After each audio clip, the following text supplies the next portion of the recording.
Hey guys, in this video I'm going to show you how to increase your font size on the Discord app on your mobile device. If you find this video helpful, please drop a like and subscribe. In saying that, let's just jump straight into the video. Okay, so what we need to do is open up Discord as you normally. Now from here, you want to click onto the U icon, bottom right hand corner of the page, and then we need to click onto the gear icon. So that's going to bring up settings.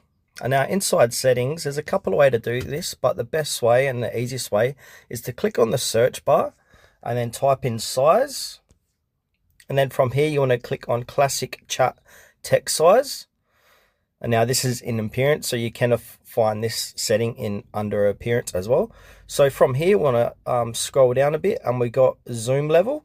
So now this is where you can change your text or font size. So if we move this scroller to the right, it's going to increase the text size. So if I say want to make it 600%, I'm going to keep it at that and then go ahead and click on save.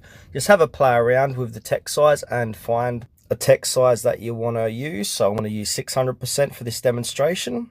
And now from here, you can see my text size on Discord has been increased quite significantly and a bit easier for me to read.